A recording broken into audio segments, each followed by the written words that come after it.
আপনারা জানেন সে এটা ভাইরাল হয়েছে যে পানি লাগবে পানি।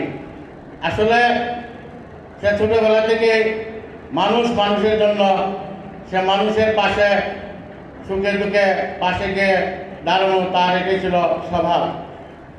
আর সেই কারণে সেদিন 18 জুলাই তার বন্ধু বান্ধবকে নিয়ে সে প্রথমে কিন্তু পানি দেয় নাই, সে প্রথমে গিয়ে চিকিৎসা সেবা দিছে। যারা আহত হয়েছিল তাদেরকে হাসপাতালে নিয়ে চিকিৎসা দিছে।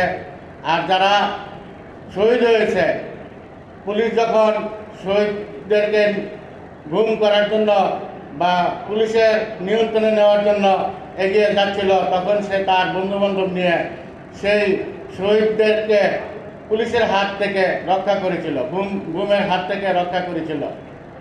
আপনারা জানলে মানে অনুভব করবেন যে মৃত্যুর এই গুমের আর এই লাশ যেন পুলিশ না নিতে পারে সেই কার্যক্রম এবং চিকিৎসা সেবা দেওয়ার পর এক পর্যায়ে যখন শেষ হয়ে গেল, তখন সে পানি বিস্কুট নিয়ে মাঠে নামেছিল।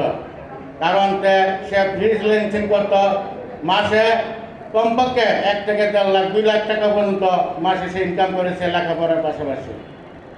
সে তার যে আন্দোলনে গিয়েছিল, শেষ পর্যায়ে যখন আরেকটা লাশ পড়ল পানি বিস্কুট বিতরণ করার পর, তখন সেই লাশটাকে উদ্ধার করার জন্য, পুলিশ যেন নিতে না পারে, সেই লাশটাকে উদ্ধার করার জন্য সে আগে যায়, পুলিশও আগে যায়। শেষ পর্যন্ত পুলিশ আর নিতে পারে নাই। এর প্রায় আধা ঘন্টা পরে সে বিশ্রাম করতেছিল তার বন্ধু বান্ধবকে নিয়ে। সে তাকে লক্ষ্য করে, যেহেতু সে নেতৃত্ব দিতেছে এই আন্দোলনে, ঠিক তাকে লক্ষ্য করে গুলি করা হয়। এভাবে সে শহীদ হয়। কাজেই আমি বলবো এই আন্দোলনে যে সে শহীদ হয়েছে, তার সাথে তার এক বন্ধু ছিল, সেও তার পাশে শুয়ে আছে শহীদ হয়ে। শহীদ শরীফ,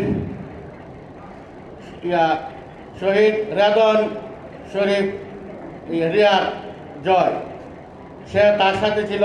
সে শহীদ হওয়ার পর যখন বাসায় ছিল, শহীদ তার পাশাপাশি সারা রাত সে পায়চারি করেছে, অনুভব করেছে। পরের দিন শুক্রবার জুম্মার নামাজের পরে যখন জানাজা দেওয়া হয়েছে, তাকে জানাজা দিয়ে সে জানাজা দিয়ে আবার আন্দোলনের মাঠে সে চলে যায়। এবং সেই আন্দোলনের মাঠে সেও নেতৃত্ব, তার বন্ধু শহীদ হয়েছে, সেই বেদনা নিয়ে সে আন্দোলনে এভাবে ঝাঁপিয়ে পড়েছিল যা আপনারা বিশ্বাস করতে পারবেন না।